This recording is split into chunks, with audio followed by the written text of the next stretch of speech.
Pada video kali ini, Pak Eci akan membahas mengenai latihan 11.19. Ini ya tentang soal UAS atau ujian akhir semester ganjil tahun anggaran 2019-2020 ya, ujian tahun kemarin. Nah, soalnya adalah seperti ini. PT Tirta merupakan perusahaan yang bergerak di bidang pengolahan dan penyaluran air bersih. 1 Januari membeli secara tunai mesin seharga 2,5 miliar. Perusahaan membayar ongkos angkut 12 juta, pemasangan mesin 38 juta. Nah, di sini kita kembali ke konsep cost of asset ya, bahwa cost of asset itu kita harus menjumlahkan semua biaya-biaya yang berkaitan dengan si mesin atau cost attributable. Semua biaya yang dikeluarkan agar si mesin bisa dipakai. Berarti kita lihat apakah biaya angkut ini dan pemasangan mesin merupakan dikapitalisasi ke dalam nilai si harga si mesin atau tidak. Jawabannya adalah iya, ya, karena ini berkaitan dengan si mempersiapkan agar si aset bisa siap untuk digunakan. Sehingga nanti 2,5 ditambah 12 ditambah 38 ya. Nah, kemudian estimasi masa manfaat 10 tahun. Ini N-nya, nilai sisanya 50 juta.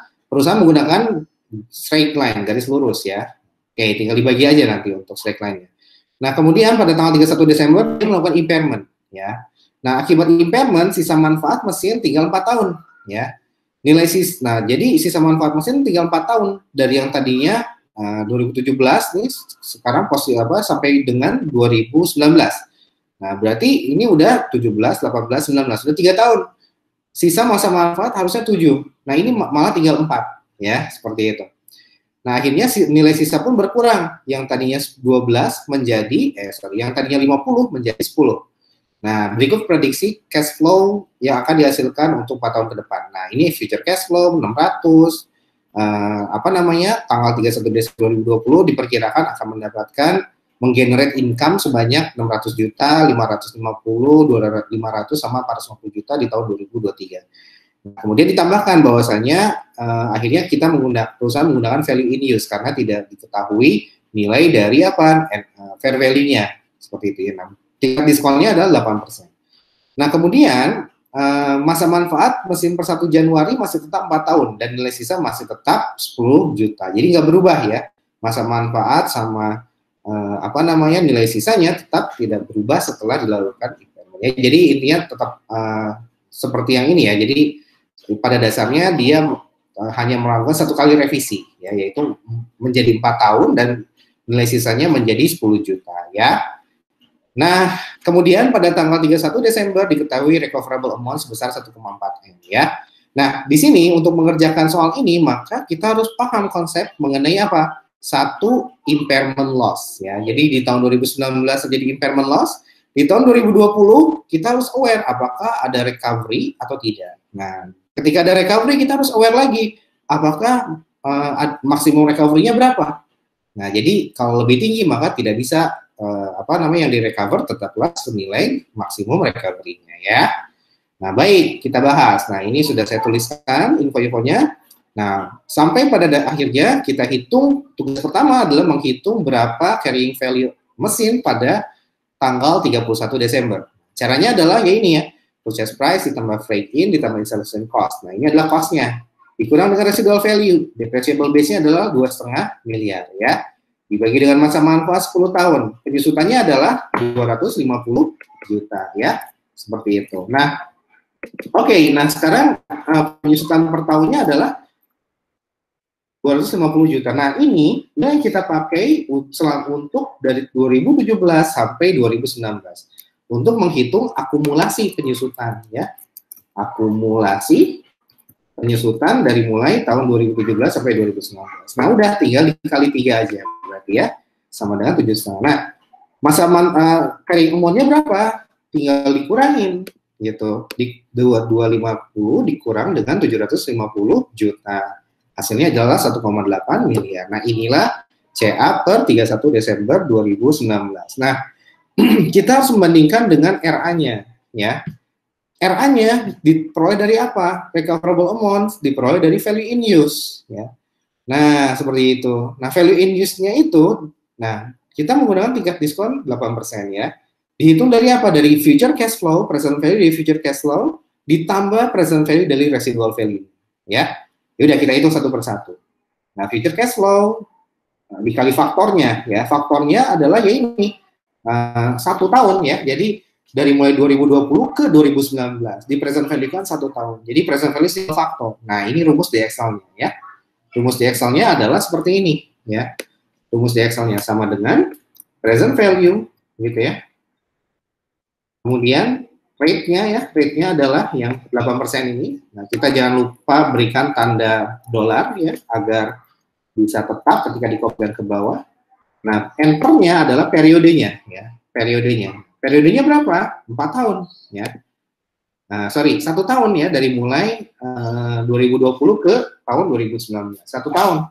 Setelah itu apa? Setelah itu PMP. PMP itu kalau ada anuitas ya. Tapi ini tidak anuitas, ini merupakan single faktor. Akhirnya apa? Ya udah kita kosongin. Kemudian setelah itu apa? Setelah itu kita gunakan apa yang di present value kan? Yang present value kan adalah karena ini faktor, maka -1 ya. -1 future value-nya. Type-nya adalah 0. Oke? Nah, udah deh dapat dari present value faktornya sama 0,9253. Nah, yang 2021, 22, 23 cuman berubah tahunnya saja ya. Tahunnya 2021 sama dengan 2, 2022 sama dengan 3, 2024 sama dengan 2023 sama dengan 4 ya. Nah, seperti itu. Nah, kemudian residual value-nya sama, dia berada di tahun 2023. Nah, seperti itu ya. Nah, oke, berarti kita present value kan, tinggal dikalikan. 600 dikali 0,9, hasilnya adalah sekian. Total residual value-nya, total present value dari semuanya adalah 1762. Nah, ini ya, 1762.